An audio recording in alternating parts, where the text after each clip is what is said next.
안녕하세요. 글 듣는 시간입니다. 오늘 들려드릴 책은요. 레몬북스에서 나온 공형조의 돈을 부르는 작은 습관입니다.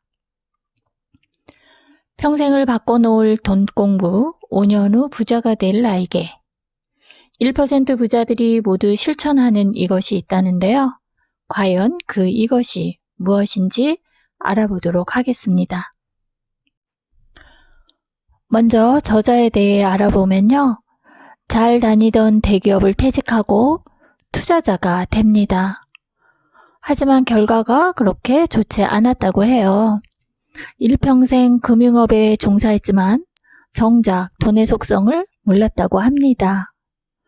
그래서 제대로 된 돈 공부를 위해 부자들을 찾아 연구했다고 합니다. 자수성가한 백만장자, 백전백승의 투자가를 비롯해서 혁신을 만드는 CEO, 그리고 주변의 알짜배기 부자들까지 모두 연구했다고 하는데요. 과연 그들은 어떻게 그 어마어마한 돈을 끌어당겼는지, 어떻게 부자가 됐는지 그 비밀이 저도 궁금한데요. 글 듣는 시간에 돈을 부르는 작은 습관을 통해서 알아보도록 하겠습니다. 우선 이 책은요, 총 3단락으로 구성이 되어 있습니다. 돈이 떠나는 습관, 누구나 부자가 되는 돈을 부르는 습관, 돈을 잡아두는 습관.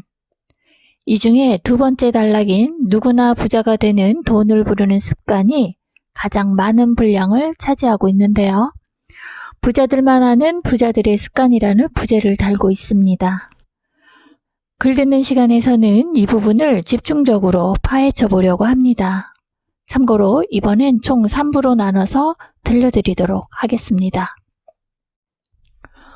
우선 부자들은 매일 하는 습관이 있다고 합니다. 하루를 남들보다 일찍 시작해서 많이 사용하는 건데요. 이에 저자는 미국의 작가 할 엘로드의 미라클 모닝을 읽고 실천한 경험을 이야기하면서 독자들에게도 권하고 있습니다. 그 내용은 정말 어찌 보면 너무 시시하고 또 별것 아니고 누구나 할 수 있는 아주 사소한 습관을 들이는 것이라는데요. 저자의 말에 의하면 미라클 모닝을 맞이하기 위해서는 아침에 일어나자마자 6가지 실천해야 할 행동이 있다고 합니다. 바로 침묵, 확신의 말, 시각화, 운동, 독서, 일기입니다. 그래서 저자도 이 중 3가지를 실천하고 있다고 하는데요. 바로 새벽에 일어나기, 명상하기, 그리고 글쓰기. 이 3가지는 꼭 실천하고 있다고 합니다. 독자들에게도 이 작은 실천부터 시작해 보시기를 적극 권하는데요. 그렇게 해서 무슨 부자가 되겠냐고 하는 분들에게 저자는 다음과 같이 말합니다. 아무리 사소한 실행일지라도 그것을 우습게 보는 사람은 부자가 될 자격이 없다. 우리는 부자의 실행력을 배워야 한다. 부자들은 과거의 편견에 사로잡히지 않고 미래에 일어날 일을 두려워하지 않는다. 다만 지금 이 순간 닥친 문제를 해결하는 데 집중한다. 과거와 미래는 붙잡을 수 없다는 걸 명심하고 지금 내게 주어진 이 순간에 충실하자. 존재하는 시간은 오로지 지금뿐이다. 다음은 부자는 돈과 사랑에 빠진다입니다. 아시아 최대 재벌 중 한 사람인 홍콩의 청궁 그룹의 회장 리자청의 일화인데요. 이 일화가 참 재밌습니다. 어느 날 리자청이 주머니에서 자동차 열쇠를 꺼내다가 그만 주머니에 있던 2달러짜리 동전이 떨어져서 자동차 밑으로 굴러 들어갔다고 합니다. 이를 본 옆에 있던 직원이 자동차 밑으로 들어가서 그 동전을 주워서 리자청에게 줬다고 해요. 이에 리자청의 행동이 의아해했는데요. 리자청은 자동차 밑으로 들어가 동전을 주워준 그 직원에게 사례비로 $100를 지불했다고 합니다. 당연히 이를 지켜본 다른 사람들은 놀랐겠죠? 아니, 고작 2달러짜리 동전을 주었는데 100달러를 살해하다뇨. 여러분들도 그렇게 생각하지 않나요? 그런데 이런 사람들에게 리자청은 다음과 같이 말했답니다. 만약 이 2달러짜리 동전을 줍지 않았다면 하수구로 굴러 떨어져 사라졌을 것이다. 그러나 그 직원이 주운 덕분에 낭비되지 않았다. 그리고 내가 준 사례비는 직원이 유용하게 사용할 것이다. 돈은 제대로 쓰여야지 절대로 낭비되어서는 안 된다. 라고요. 이 일화를 듣고 저자는 충격을 받았다고 합니다. 여러분은 돈을 사랑하십니까? 그렇다면 돈과의 사랑은 어떻게 하는 걸까요? 그 답은 의외로 심플합니다. 부자는요, 돈에 대해 긍정적이고요, 심플하게 사랑한답니다. 돈이 주는 자유를 만끽하고 풍요를 누리기도 하고요, 또 무엇보다도 베푸는 덕이 있답니다. 그러면서 돈이 주는 행복 속에 산답니다. 부자들이 진짜 부자인 이유는 바로 이런 돈에 대한 사랑을 할 줄 알기 때문이라는데요.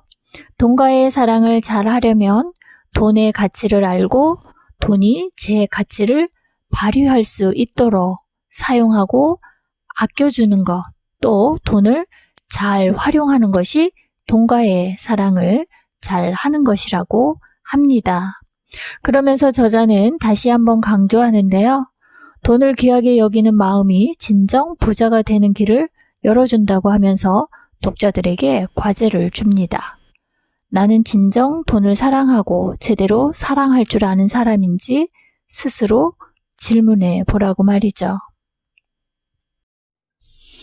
다음은 부자는 주식을 팔지 않는다입니다. 투자하면 워렌 버핏을 빼놓을 수가 없다고 하는데요. 주식 투자만으로 세계 최고의 부자가 된 사람이라고 합니다. 그는 이미 11살 때 주식 투자를 시작했다고 하는데요. 현재 세계 최고의 주식 부자라고 말을 듣기는 하지만 그도 한때 주식으로 전 재산을 날리기도 했다고 합니다. 그런 경험으로 워렌 버핏은 투자 공부를 제대로 하게 되었고 관련 회사에 입사하면서 투자의 규제로 재탄생하게 되는데요. 이는 장기 투자의 위력이라고 합니다. 주식을 장기 보유하게 되면 내가 투자한 기업의 가치가 올라가길 바랄 것이고 이를 위해 제품 구매력을 발휘하고 주변 홍보는 물론 경영에도 적극 관심을 갖게 된다는 겁니다. 그리고 기업의 경영진은 주주들의 이익을 위해 회사를 건실하게 운영하는 그런 선순환 구조를 갖추게 된다는 거죠. 이것이 바로 장기 투자의 강점이라고 합니다. 이에 저자는 장기 투자 방법을 몇 가지 알려줬는데요. 이 부분은 원문을 읽어드리겠습니다. 먼저 500만 원이나 1000만 원 정도의 종잣돈을 마련한다. 500만 원이나 1000만 원 정도의 금액은 1, 2년 정도 맘먹으면 저축할 수 있는 금액이다. 목표한 금액이 모이면 정말 우량한 기업이라고 생각되는 회사의 주식을 매수한다. 그리고 기다리면 된다. 이 돈은 없는 셈치고 10년, 20년 기다린다. 더 좋은 방법은 관심이 가는 기업의 주식 일주를 사는 것이다. 일주를 사더라도 그 기업의 주주가 되는 것이다. 그렇게 주주가 되어서 관심 있게 기업을 조사하고 분석하다 보면 더욱 재미있게 주식을 공부할 수 있다. 이때 주의할 것은 매일 오르내리는 주가에 연연해 하지 않아야 한다는 것이다. 매일 주식 시세표를 보면서 일희일비하면 장기 투자는 어렵다. 또 다른 장기 투자 방법은 유망한 스타트업 회사에 투자하는 것이다. 스타트업이란 원래 컴퓨터 시스템에서 특정 프로그램을 작동시키는 일을 뜻한다. 실리콘밸리에서 이를 설립한 지 얼마 되지 않은 신생 벤처 기업을 부르는 말로 사용했다. 말 그대로 신생 벤처 기업이기 때문에 사업이 실패할 위험이 많이 내포되고 있다. 성공하면 주주에게 엄청난 이익을 줄 수 있는 기업이기도 하지만 성공 확률이 희박한 것도 사실이다. 그런 위험한 기업에 어떻게 내 소중한 돈을 투자할 수 있겠는가? 스타트업에 투자하기 위해서는 정말로 장기적인 투자 마인드가 필요하다.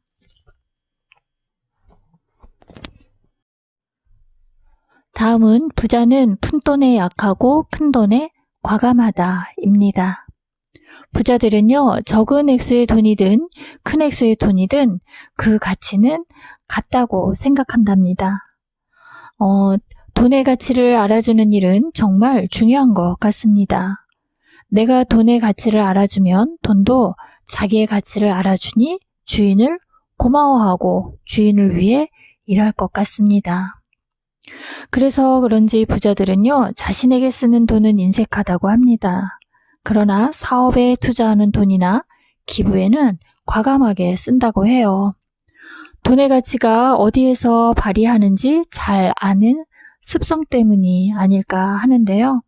돈이 돈으로서 가치를 발휘할 수 있는 곳에 쓰여야 돈이 더 빛날 것 같습니다. 이러한 신념이 부자를 푼돈에게는 약하게, 큰돈에게는 과감하게 한답니다. 다음은 부자는 메모광이다 입니다. 많은 경제 경영학자들 또 부자와 돈을 연구하는 사람들은 말합니다. 메모를 반드시 하라고요. 그들은 왜 그렇게 끊임없이 메모를 하는 걸까요? 그 이유를 저자의 글로 들려드리겠습니다. 페이지 93쪽에서 95쪽입니다. 첫째, 메모하면 기억에 용이하다. 잊어버리더라도 금방 메모로 확인할 수 있다. 시간을 허비하지 않고 다음 일에 집중할 수 있다. 당연히 일정이나 중요한 부분을 놓치지 않고 꼼꼼하게 일 처리할 수 있다. 둘째, 메모를 통해 아이디어를 얻을 수 있다. 부자들은 언제나 아이디어를 포착할 준비가 돼 있다. 그래서 아이디어가 떠오르면 바로 메모한다. 그리고 나중에 메모를 살펴보면서 메모에 적힌 내용이 실현 가능한 것인지 아닌지, 발전 가능한 것인지 아닌지를 조목조목 따져보고 실행에 옮긴다. 셋째, 매사에 적극적이고 능동적인 자세로 임할 수 있다. 언제든지 떠오르는 아이디어를 놓치지 않겠다는 자세는 바로 지금 현재를 적극적으로 살아가겠다는 마음가짐과 맞닿는다. 넷째, 메모는 생각을 정리하고 발전시키는 강력한 도구다. 메모광은 일단 메모하고 추후 일을 정리하면서 소음과 정보를 구분해낸다. 정보를 효율적으로 정리하는 방법을 알고 있으며 나중에 적재적소에 활용할 줄 안다. 마지막으로 메모는 겸손이다. 잊어버린다는 사실을 인정하고 겸손하게 기록하는 것이다. 부자들은요, 메모의 효력을 명확하게 알기에 메모를 멈추지 않는다고 합니다. 이에 저자는요, 부자가 되고자 하는 독자들에게 당부합니다. 97쪽 원문을 읽어드리겠습니다. 이제 우리도 메모를 하자. 수첩을 꺼내들든 스마트폰을 꺼내들든 본인에게 맞는 방법으로 시작하면 된다. 매 순간 적극적으로 떠오르는 아이디어와 생각을 메모하자. 메모했다면 반드시 카테고리별로 정리하자. 정리된 메모여야 가치가 있다. 오늘의 메모 하나가 나를 부자로 만들어준다는 확신을 갖고 메모를 하다 보면 분명 그 메모가 황금알이 되는 날이 올 것이다. 내 작은 습관부터 고쳐야 된다는 깨달음을 얻은 것 같습니다. 그럼 다음 시간에도 기대해 주시고요. 돈을 부르는 작은 습관 제1부를 여기서 마치겠습니다. 이상 글 듣는 시간이었습니다. 고맙습니다.